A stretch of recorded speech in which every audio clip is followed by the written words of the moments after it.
Hoje nós vamos falar sobre documentos psicopedagógicos. Já vai anotando suas dúvidas, se preparando para a gente falar, sobre um tema que é tão importante, que é tão perguntado, que é tão questionado por tantas profissionais dentro da área da psicopedagogia. Antes da gente entender sobre os documentos, vamos criar uma contextualização, Então, vamos nos preparar para a contextualização do nosso momento. Vamos lá. Eu sou psicopedagoga clínica infantil, recebi uma queixa de uma família que foi orientada pela escola a buscar uma equipe multiprofissional e avaliar uma criança em virtude das suas queixas de comunicação, seja verbal, seja escrita, durante o processo de alfabetização. É uma criança que está lá no 2º ano e eu não tive contato nenhum com essa criança, a gente tem que entender todo esse procedimento. Então, vamos de fato para a prática. O que vai acontecer?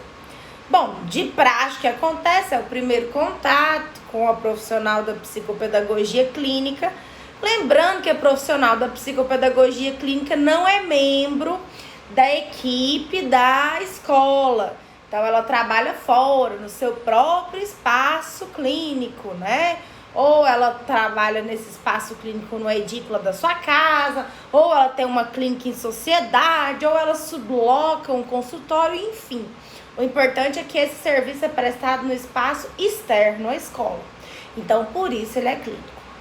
Aí a gente recebeu a família, passou um pouquinho pela parte administrativa, só pra gente relembrar.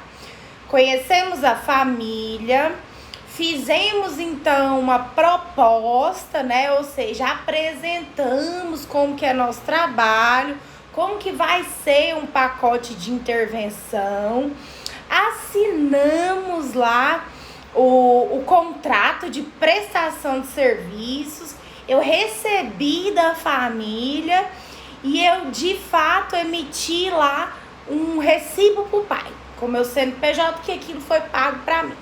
O que a gente vai fazer agora no dia da anamnese?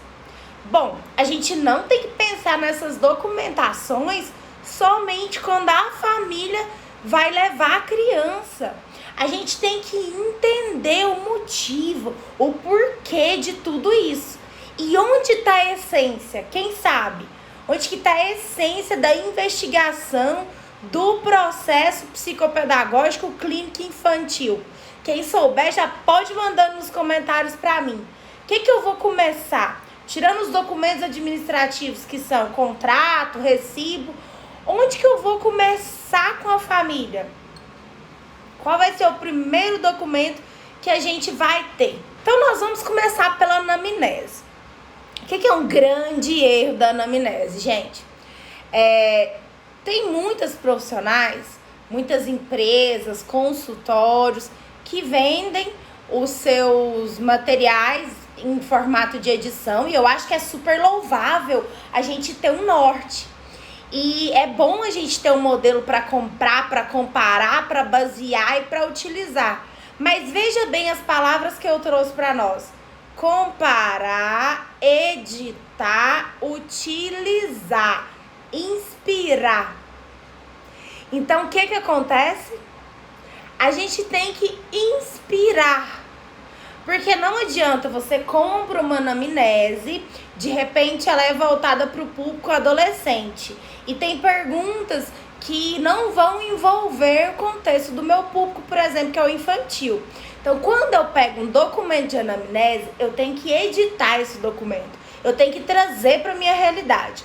Vamos pensar na minha realidade aqui na anamnese, na educação infantil. O que eu preciso saber? Bom, eu preciso saber como que é a estrutura familiar dessa criança.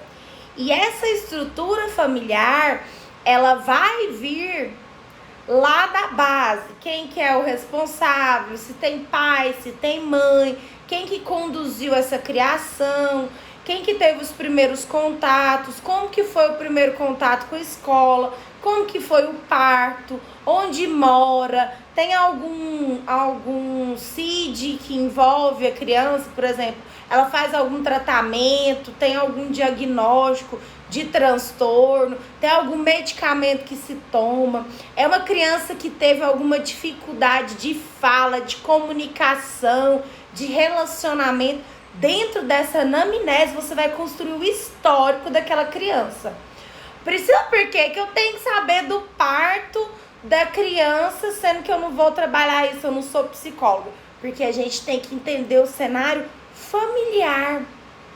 E a gente vai trazer essas escutas, essas investigações em várias linhas. Então, primeira coisa, a gente vai para a fonte formal, que é onde os responsáveis vão nos passar, né? Esses responsáveis vão trazer para nós o que é o contexto. O que é o contexto familiar, escolar, estrutura social que essa criança está inserida. Então, a anamnese vai ter perguntas relacionadas a isso. De onde veio, como que foi uma gestação, como que foi o início da vida escolar, como que foi o início de fala, de comunicação, como que foi o início de locomoção, do desenvolvimento da coordenação motora grossa, como que isso aconteceu, né? Que é a coordenação motora geral que a gente fala, como que está sendo esse processo em todo. Então, esse é o primeiro documento que a gente tem. Ah, Priscila, eu peguei aquele formulário lá, fiquei escutando o pai, pronto, tá resolvido. Eu não posso mandar um e-mail para ele com esses itens e ele me responder? Não. Porque paralelo à anamnese, que a gente tem perguntas fechadas, perguntas objetivas, perguntas diretas, a gente vai ter o nosso espaço para trazer as nossas considerações, o que a gente sentiu, como que a família se posicionou, como que foi a apresentação de uma queixa ou de uma solução, como que a família vê a criança, como que a família se vê inserida, né, dentro do processo educacional. Então, tudo isso é muito importante. Por isso que a anamnese não é só um questionáriozinho que a gente faz. Porque muita gente acha que a anamnese é só um questionário. É por isso que a gente tem uma sessão 0, sessão inicial, o nome que você vai dar não faz diferença. Primeira sessão, esse primeiro contato, depois da parte administrativa, fechamento de contrato, é com a família. Trouxe isso, você vai no mesmo momento finalizar e fazer um relatório das suas percepções. Então, você vai trazer as suas percepções em cima daquilo ali que avaliou. Priscila, eu vou fazer isso enquanto eu estiver perguntando para o pai? Não. Enquanto você estiver perguntando para a família, para quem é responsável pela criança, você vai estar ouvindo, realmente prestando atenção em tudo aquilo. Finalizou, você vai trazer as suas impressões em cima de cada pergunta. Então, você vai analisar o questionário. Bom, nesse momento que foi para falar do momento do desfraude, que foi para falar do momento da fala, da alfabetização, como que o responsável se portou? Como que o responsável viu cada item?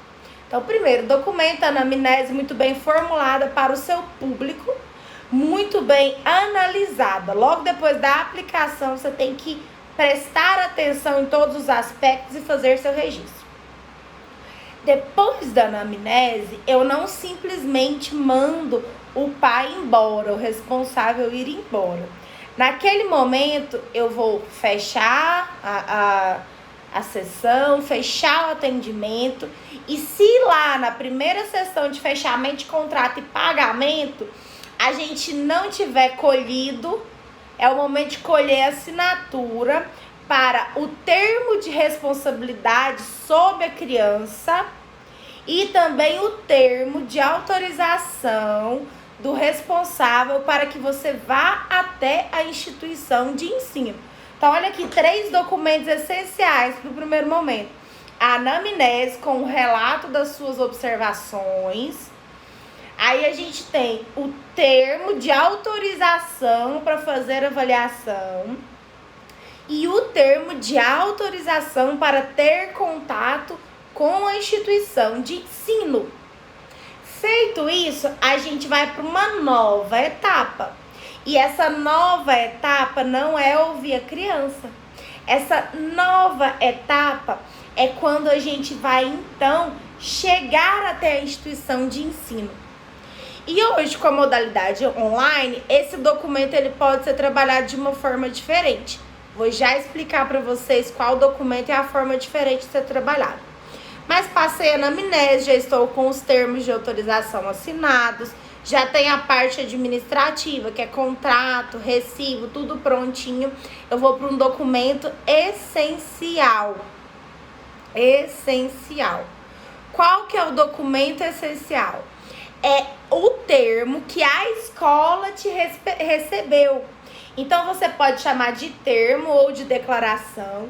E quando você conversa com a instituição de ensino, você se reúne com a coordenação, com a diretoria, com professora de apoio, com qualquer pessoa que vai estar representando aquela instituição de ensino, você vai colher uma assinatura no termo, comprovando que você foi lá. É importantíssimo que isso tem que ficar anexo na pasta do aprendente. Então, esse termo vai ter o quê?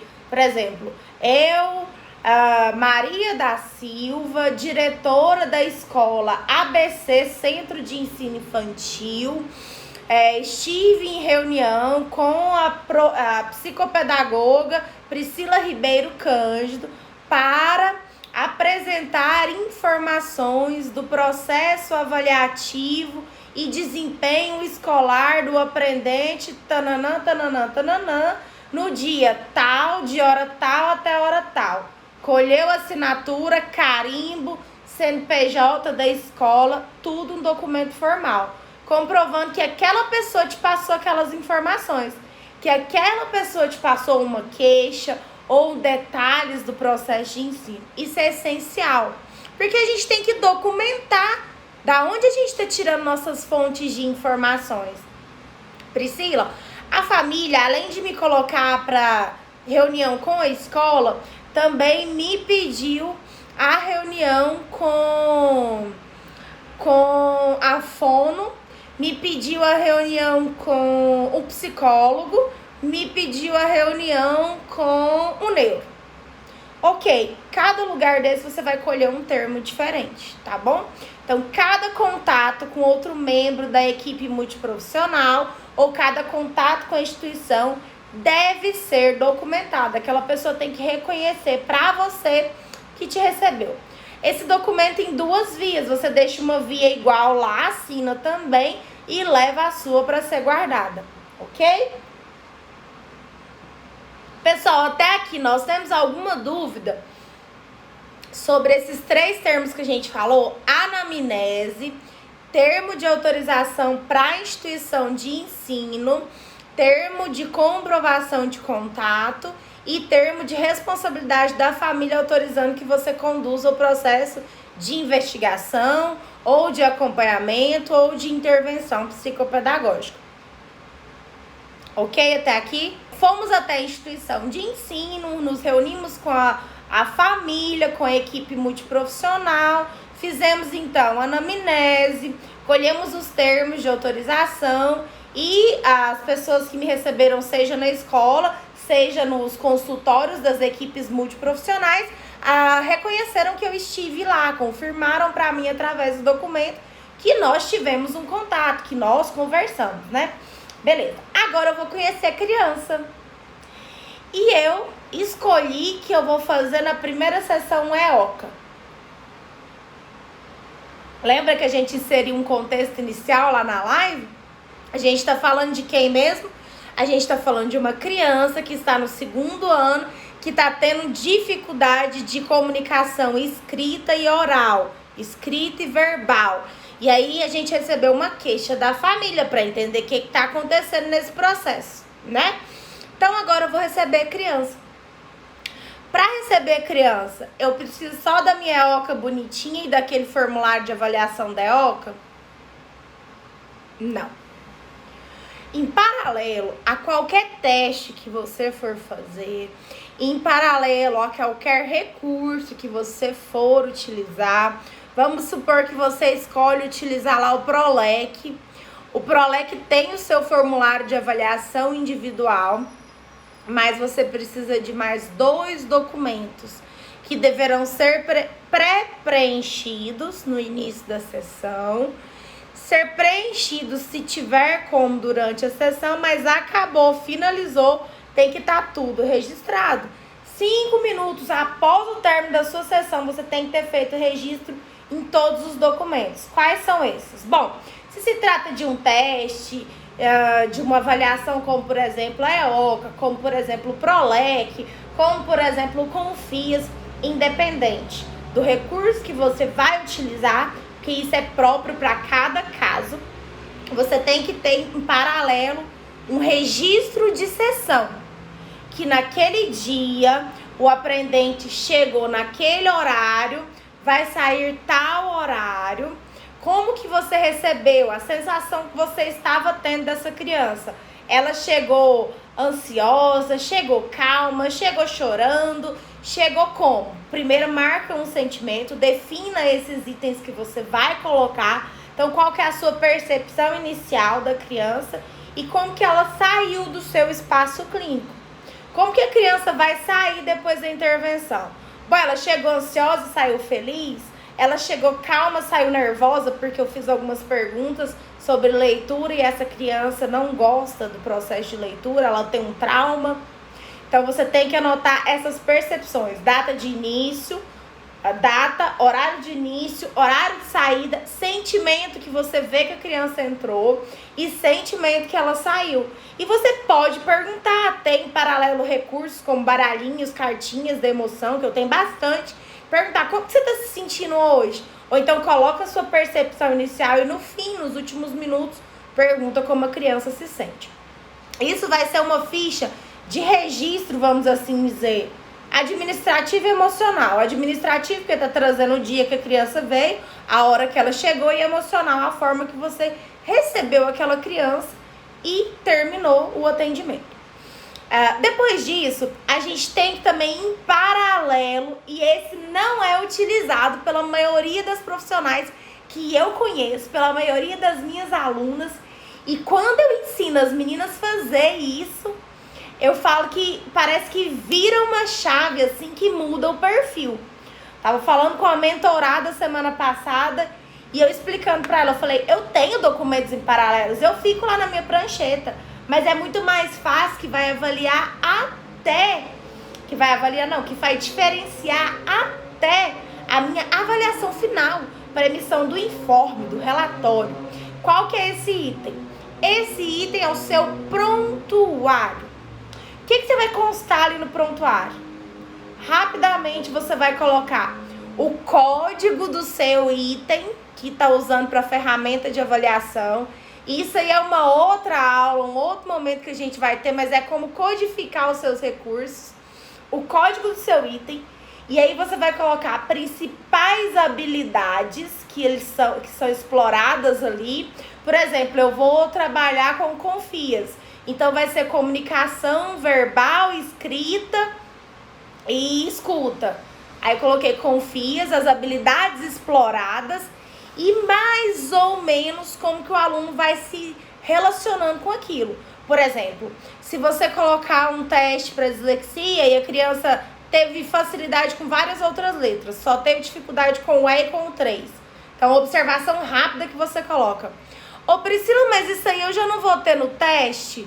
Não, você vai ter em paralelo, porque às vezes o teste não vai te dar essa resposta direta naquele momento. E pode ser que passe alguma observação pontual e você não guardou para o seu relatório. Porque pensa, 50 minutos só observando. Se você não estiver fazendo um registro bacana ali, legal e sério, você vai esquecer. Às vezes tem alguma coisa que é engraçada, você acaba rindo da criança e esquece. Ou então passa batido, você lembrou na hora, esqueceu de anotar, depois que já deu a devolutiva para a família, que você lembrou que teve um dia que ela teve dificuldade. de diferenciar o E pro 3 porque foi só uma vez. Então, é importante, quando você entra para a sessão, relatório, item de identificação administrativa e emocional, horário, data e como essa criança está. Aí você tem um prontuário com o recurso que você vai usar, habilidades exploradas e como que a criança se posicionou, mas tudo bem rápido, tá? É formulário, é listinha, é planilha do Excel que você faz e vai avaliando como que essa criança se posicionou e, de fato, os scores, né, que a gente vai ter dos testes escolhidos. Priscila, e teste? Como que eu escolho? Bom, aí o teste é parte prática, é parte que você vai ter domínio e a gente tem uma infinidade de recursos. Quem vai escolher, traçar o caminho é a queixa do aprendente, é a EOCA junto com você. Então, você vai ter esses 3 itens de respaldo. Anotou esses scores e tudo, e você anexa, vai guardando. Primeiro encontro, segundo encontro, terceiro encontro. Concorda comigo se você lá no fim da sua avaliação, tiver tudo isso anotadinho, você não vai ter um processo melhor e mais rápido de devolutiva? Já começaram a surgir as perguntas a respeito disso, eu imaginei que surgiriam. Vamos lá. Só para ler aqui rapidinho, os seus documentos você sempre que fez? Bom, documentos básicos administrativos e uma forma que eu desenvolvi para acelerar, para melhorar e para ampliar a qualidade do meu trabalho, como essas planilhas de prontuário que eu estou citando aqui agora, sim, fui eu que desenvolvi. Mas testes, recursos, a gente compra muita coisa, a gente adquire muita coisa, é normal. Mas o que eu sempre falo é que a gente tem que ir com calma, né? De acordo com o que a gente vai tendo capacidade de trabalhar com um recurso, a gente vai fazendo investimento nele. Porque não são testes baratos. A gente tem teste de 400, 500, 600, até R$1.000, né? Então, você tem condições financeiras de investir e ampliar o seu conhecimento com aquele recurso, você investe. Do contrário, vai trabalhando com o básico, ganhando experiência, ficando bom no que você tá para depois desenvolver. A gente pode comprar documentos editáveis, né? Quem gosta de comprar, ok, bacana. Compra, mas edita, o nome fala editável. Coloca a sua identidade visual, seu registro, seu nome, seu endereço, tudo ali. Beleza? Agora vamos lá. Mas dá tempo de fazer tudo isso em anotação, participar e acompanhar? Porque não pode deixar a criança fazer tudo só, né? Como que você faz tudo isso? Bom, na verdade, a criança, ela tem que ter um perfil de que tá fazendo mais ou menos tudo só. Mas eu entendi o seu só. Acredito que é o só sem supervisão que você quer dizer. Então, vamos lá. Aqui, eu vou ter um pré-cadastro. Vamos supor, na primeira folha. O que vai ser o pré-cadastro? Eu já vou ter deixado o nome, a pasta da criança fica prontinha esperando pro atendimento. Então, ali eu já vou ter o nome da criança preenchido, né? E vou ter o código que ela é no meu prontuário. Porque eu também codifico o atendimento. Eu codifico, por exemplo, por ano, número de criança e semestre, né? Eu dou um númerozinho para ficar lá no meu prontuário. Eu já deixei pronto. E esse prontuário, ele vai ser contínuo. Então, aqui eu vou ter, vamos supor, 10 linhas. Na primeira coluna, eu vou escrever assim, ó. Tô igual o apresentador de domingo à tarde na televisão, que fala que quem sabe faz ao vivo, né? Vamos lá. Aqui em cima eu já vou ter uma base. Quem que é essa criança, né? Então já vai estar personalizado. O nome da criança, os dias que a gente se encontra e o código que ela tem no meu consultório. Aí aqui no primeiro item vai ser a data. O que é essa data? É o dia que a gente está se vendo.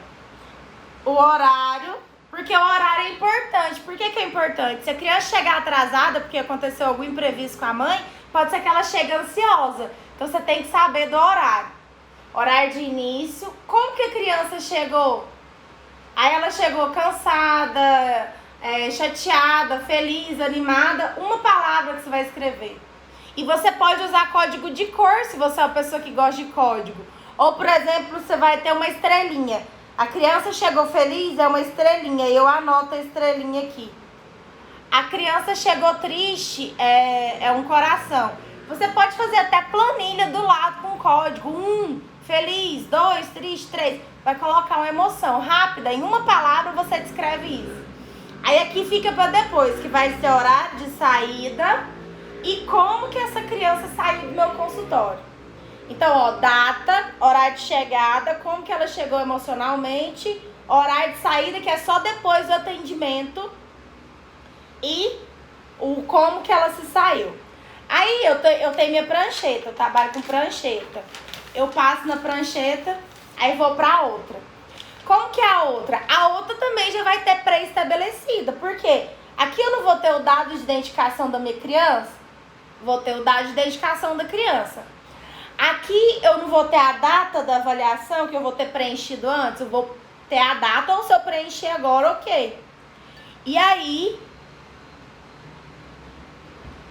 aqui eu também já vou ter deixado o recurso, ó, R de recurso, o código do meu recurso.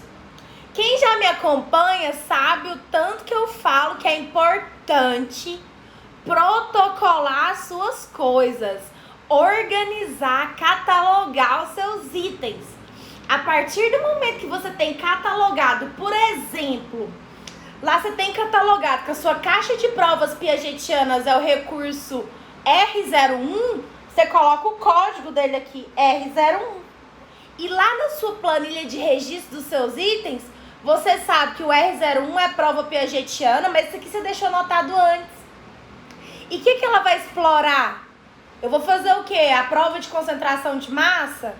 Aí eu vou saber o que é a habilidade explorada. Eu sei o que é a habilidade, eu vou colocar aqui observação. A criança teve dificuldade, a criança sabe bem, a criança fez tudo. A criança teve dificuldade de compreensão, aí você coloca observação rápida. Observação rápida. Às vezes, em 10 minutos de sessão, ela falou que estava cansada, mudou de assunto, coloca rápido. Observaçãozinha rápida. Isso aqui a gente não gasta um parágrafo, são os tópicos que a gente coloca. E aí eu vou fechar o do dia de hoje, e o dia de amanhã vai ser a mesma planilha, entendeu? É um prontuário, ele só vai acabar quando acabar as linhas, eu mudo e passo para o outro. É um trabalho constante dentro da avaliação. Esse seria o seu prontuário. Sim, eu tenho a ficha de registro de horário e de sentimento, o prontuário que eu faço de observação geral do recurso, como que a criança está trabalhando com o recurso. E terceiro, pode ser que você use ou não. Porque vamos supor, se for uma prova piagetiana, você tem um formulário. Se for um PROLEC, você tem um formulário de medição de score. Se for um quebra-cabeça, você não tem um prontuário. É uma observação que você trouxe, um quebra-cabeça de 3 níveis diferentes. Aí pra onde que vai suas observações? Pra aqui, entendeu? Dentro do seu prontuário que fica suas avaliações. Então, quando existe um teste que tem que ser registrado, você utiliza o teste em paralelo com o prontuário. Porque o teste pode ser que não vai te dar informações assim como o prontuário que você está tendo de registro, de observação ali te dá. Compreende?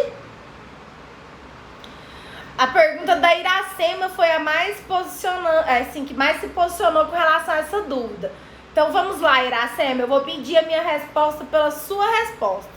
Você entendeu a importância de eu ter o registro de sedimentação e de horário, que é administrativo e tudo pode interferir. Tem o meu prontuário, que é próprio, onde eu vou anotar as observações daquele recurso. E tem, se for um teste, uma outra atividade, um prontuário que é próprio dele. Mas assim, são observações pontuais para colocar só algum item, uma coisa rápida. Você não vai perder o tempo da sua sessão. Durante todo o seu momento você está conversando com o aprendente, interagindo, explicando quando é necessário, intervindo quando é necessário. Você não vai ficar aqui naquele momento de escuta como um psicanalista, que vai deixar a criança fazer tudo e só observar ou perguntar. Compreendeu tudo isso? Porque muita gente tem dificuldade na hora de elaborar o relatório ou o informe. E nessa elaboração, não lembra como que foi o registro de uma tal atividade, passa batido o item que foi observado, não percebeu, esqueceu de anotar no seu prontuário que a criança naquele dia espelhou 3, ela escreveu 3 espelhado. Então, é importante a gente ter esse registro. Não é algo muito longo, são tópicos, por isso que a gente tem que ter muito organizado. A partir do momento que eu vou ter os meus recursos catalogados, as habilidades que cada um deles explora, os códigos que ele tem, eu vou só lançar o código antes de começar a atender aquela criança. Porque não existe psicopedagogo que fala, amanhã eu vou receber uma criança que tem dificuldade com leitura. A hora que ela chegar, eu pego o alfabeto móvel e vou fazer atividade? Não existe, existe. Se tem alguém que tá fazendo assim, tá fazendo totalmente errado. Tem que ter um planejamento para aquela sessão, tem que ter uma organização de material, de conduta, de recurso, um planejamento anterior. Então, o importante é isso. Bom, a Iracema que havia perguntado sobre esses registros do meu prontuário, falou que tá tudo ok a pergunta que ela fez. Então, vamos lá. Priscila, o prontuário, ele anula o uso do teste, do material do teste, ou o material do teste anula o prontuário? Não, eles precisam ser usados em conjunto. Existem observações que você pode vir a ter naquele momento, no que diz respeito a comportamento, a forma de se posicionar quando tem uma dúvida, a reação emocional quando você traz uma novidade, que não vai estar de repente naquele teste. Então, o seu prontuário tem que estar em paralelo com o trabalho da medição de score e assim por diante. Ok, pessoal? Então, os documentos dos testes, eles vão ser ímpares, né? Cada um tem o seu, cada um tem a sua avaliação, cada um tem o seu formulário específico. Mas ele funciona muito bem, trabalhado junto com o registro administrativo emocional e também com o prontuário individual que a gente tem. Feito isso, a gente guardou aquele material utilizado daquele dia e aí a gente tem a finalização do processo de avaliação ou de acompanhamento de uma criança, de uma aprendente. O que eu vou fazer? Bom, o que é a diferença? Relatório e informe. Muita gente pergunta o que é cada um. Então, vamos lá. Relatório, eu vou emitir para relatar uma situação, para descrever, para apresentar. Aí eu falei do prontuário, da utilização do recurso, né, individual de cada teste, de cada item, que algumas atividades não vão ter essa medição de score, não vai ter esse formulário, mas que a gente tem que ter o nosso prontuário, que é onde a gente anota, né, as nossas avaliações, as nossas percepções sobre aquele processo psicopedagógico. Então, vamos lá. Aí, tem pessoas que falam pra mim, né, a seguinte situação. Priscila, eu fiz todo um processo de investigação, estou concluindo a minha avaliação, conversei com a família, e aí eu não sei o que eu tenho que fazer, porque eu escuto gente falando relatório, eu escuto gente falando informe, eu escuto gente falando tanta coisa, né? Então, o que acontece? Bom, acontece a seguinte situação. O relatório, ele é para relatar, descrever, apresentar. Então, para relatar algo, eu vou usar uma escrita formal, mas eu não vou precisar trazer, por exemplo, uma medição de score lá de um teste PROLEC. Eu não vou precisar trazer uma análise, uma avaliação de uma das fichas lá do Confias. Eu não vou precisar anexar isso e nem utilizar a linguagem técnica, né? Como que você vai apresentar? Bom, lá no relatório que é destinado para o público da família, para os pais, ou então para alguma professora, para conduzir e contar como que está sendo aquele processo, No relatório você vai colocar o que tem sido feito. A gente tem feito um acompanhamento devido à identificação de dificuldade de leitura, dificuldade de escrita, foi adotado tal medida, nós estamos trabalhando entre os dias tal e tal, foi tanto tempo de sessão, tantas vezes por semana, foi isso. O que aconteceu? É uma escrita geral do que aconteceu. Dentro do informe, aí o nome já até muda, ó, informe, informação detalhada. Dentro do informe, você vai trazer a parte mais técnica. O que é a parte técnica? Você pode anexar uma ficha de teste, você vai trazer detalhes de como que você fez esse trabalho, porque ele vai ser apresentado para a instituição de ensino e ficar salvo, juntamente com os dados do aprendente, vai ser apresentado para a equipe multiprofissional, então já é mais técnico, certo? Então o informe é técnico, destinado às informações que são para os profissionais da área que correlata que está avaliando aquela criança e da escola. E o relatório vai ser lá para a família. Como, por exemplo, você vai descrever no relatório que a criança tem dificuldade de leitura e tudo mais, e às vezes a família não vai entender como que ela aquela dificuldade. Por isso que surgiu até live de uso de termo, que a gente tem que ter, né, uma forma diferenciada de apresentar isso. Porque pensa, a família já chega para você com dúvida. Você devolve algo muito técnico para a família, ela não vai nem entender o que aconteceu do seu trabalho. E muita gente até acha assim, aquela mulher tá dificultando minha vida. Né? Assim, no linguajar popular, é comum a gente ouvir isso. Então a gente tem que ter muito cuidado essa devolutiva em forma de relatório para a família, em forma de informe para as instituições de ensino que vão receber essas informações da forma mais técnica possível.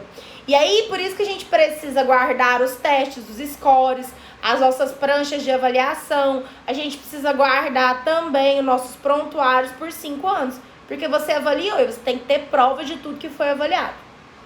Ok?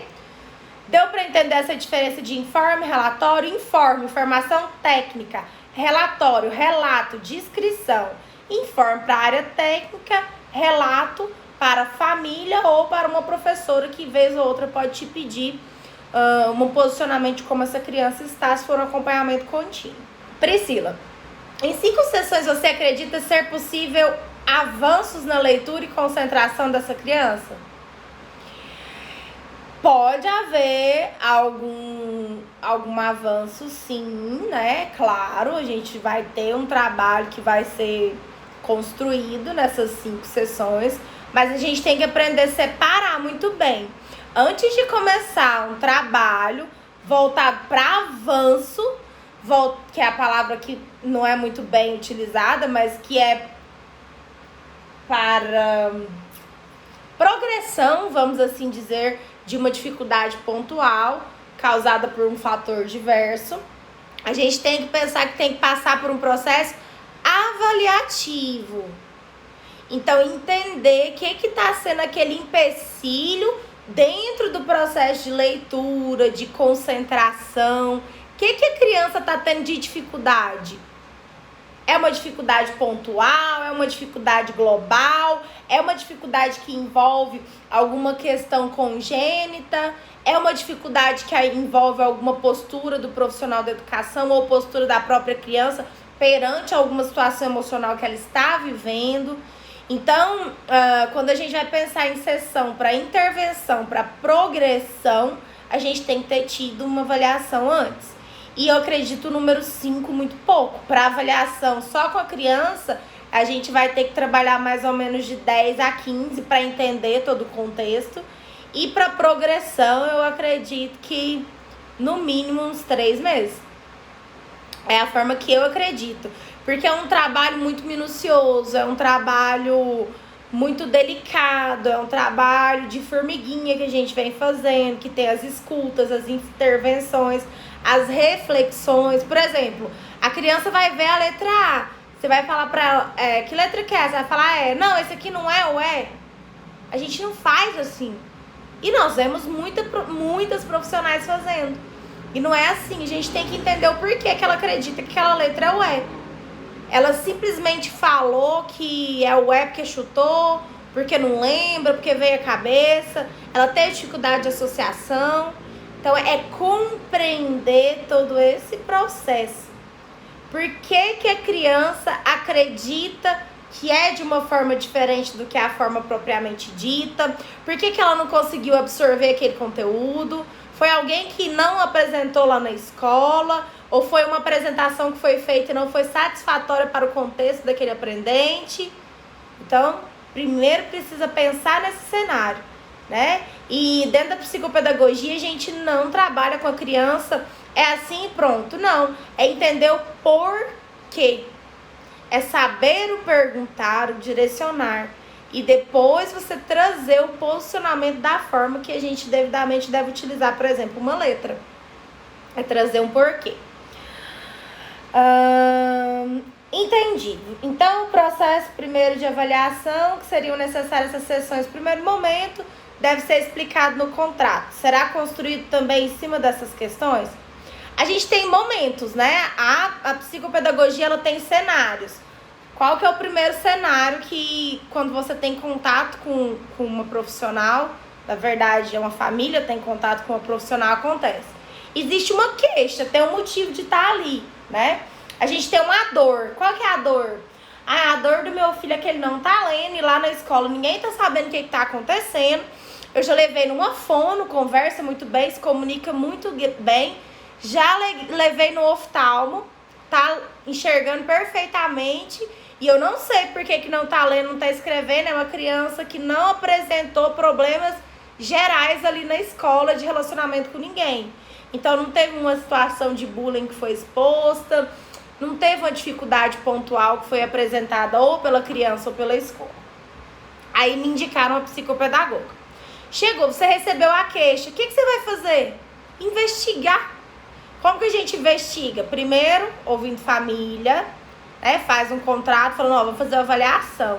Avaliação eu vou investigar, vou tentar entender, vou buscar dentro da teoria, através de ferramentas que eu utilizo dentro do meu espaço clínico, entender o cenário. Você tá me dando uma queixa, eu tenho que entender o porquê. Essa avaliação é feita muito sozinha? Não. Aí vem a equipe multiprofissional. Pode ser alguma coisa de linguagem, vai ter uma fono junto com a psico e assim por diante. Aí recebi a família, fiz a anamnese, fui em contato com a equipe, vou trabalhar com a criança. E nesse momento eu vou usar ferramentas de cunho investigativo.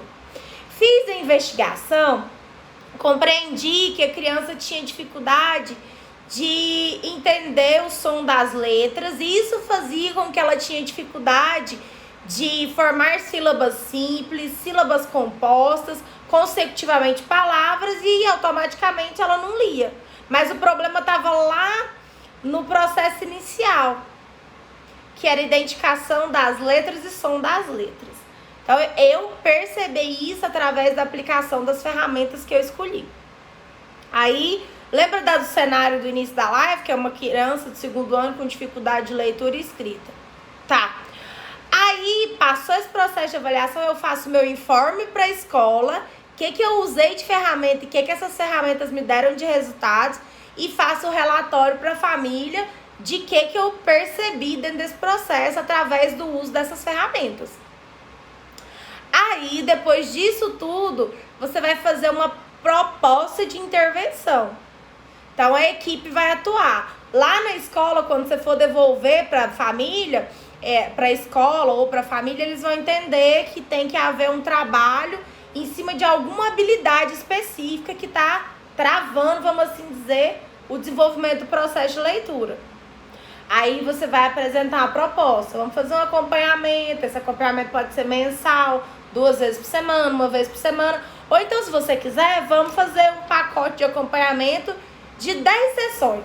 E aí a gente vai medir os resultados. No fim dessas 10 sessões, a gente se reúne e vai, se precisar, diminuir na quantidade. Por exemplo, eu já tenho aprendente que a gente já fez trabalho, já tem mais de 1 ano, e que antigamente ia 3 vezes por semana. Depois, assim, a demanda foi diminuindo, mas ainda é necessário ser explorado. E essa criança continua frequentando o espaço uma vez por semana. Uma sessão por semana. Então, existem esses momentos de gente intervir.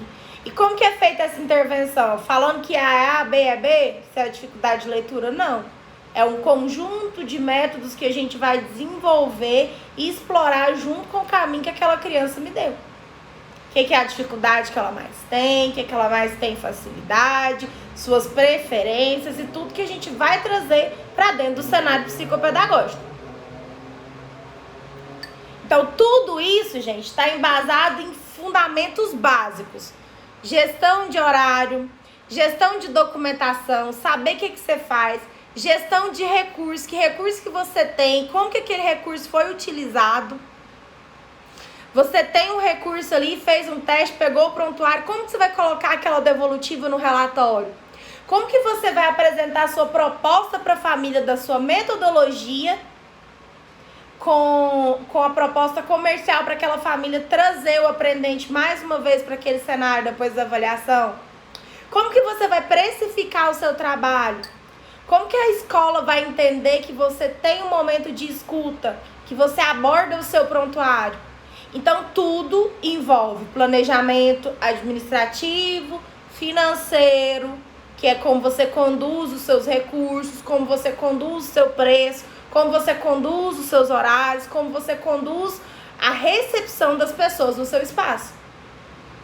Não é técnica, por exemplo, de aplicar um teste. Aplicar um teste você aprendeu lá no curso pós, lá na faculdade, ou um teste você faz um curso rápido e aprende. Não é isso, é você saber o que colocar, onde colocar e cada hora, cada dia, cada recurso a ser utilizado. E aí é onde eu volto lá no começo que eu falo para todo mundo. Você é uma empresa, você tem que conduzir bem os seus processos. Como que você escuta essa criança? Como que você faz os registros?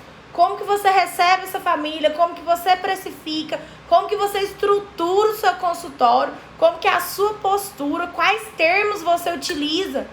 Você ainda é a pessoa que fala que a criança está com atraso na leitura? Então a gente tem que ver tudo isso daí. Porque teoria, vamos assim dizer, a gente tem nos livros, tem na faculdade, mas são técnicas que vão aprimorar o nosso trabalho. E isso é muito importante. O que a gente falou? Falou da parte administrativa, contrato, recibo, termos de autorização para ir da escola, para trabalhar com o aprendente. Falamos também sobre prontuário de recebimento emocional administrativo, onde eu vou registrar como que essa criança chegou e quando ela chegou para o atendimento. Eu vou trazer o meu prontuário individual, que vai ser trabalhado em paralelo com os testes, que podem ser infinitos, que você que vai definir.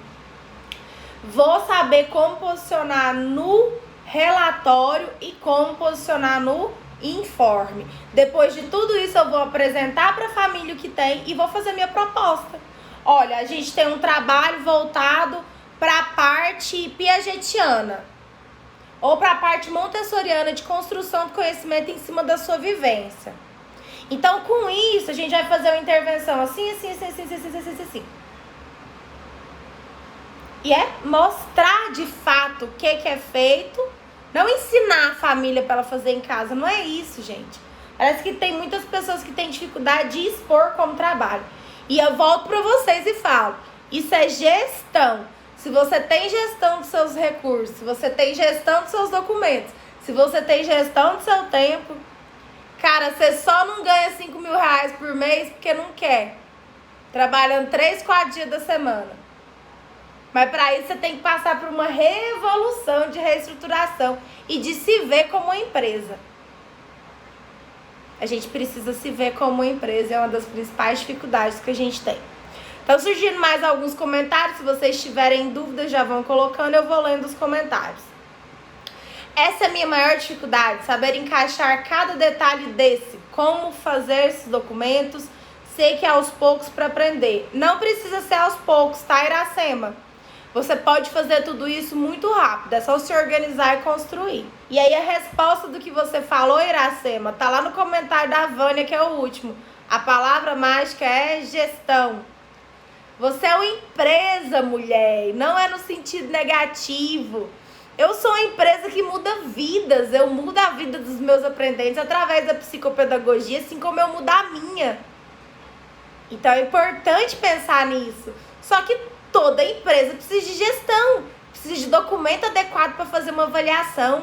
Uma clínica precisa de gestão de dinheiro, uma clínica precisa de gestão de recurso. Uma clínica precisa de saber o que é que ela tem ali disponível para receber o público que vai procurar.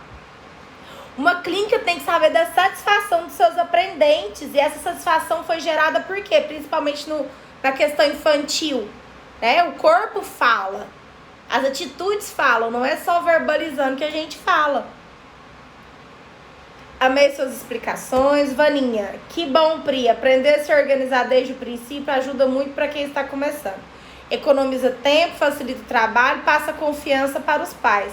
E te dá mais efetividade, né, Vânia? Se você faz uma supervisão de uma criança com efetividade, com documentos que vão te dar respaldo para isso, você de fato vai ter um trabalho melhor, um trabalho diferenciado. Muitas mulheres se formam na psicopedagogia, tentam abrir os seus espaços clínicos, têm até um dinheiro para investir e muitas vezes por má gestão dos seus recursos, má gestão dos seus documentos, má gestão de si mesma, sem entender o seu papel dentro da atuação clínica, acaba não conseguindo viver de psicopedagogia e deixando de mudar a vida de tantos aprendentes, né? A gente precisa mudar a vida das pessoas, as crianças precisam de nós. A partir principalmente desse ano, desse retorno que vai ser muito difícil no pós-pandemia, a gente precisa se reestabelecer. A gente precisa ser uma profissional diferenciada, né? Sermos profissionais diferenciadas, porque os aprendentes precisam de nós, a educação precisa de nós.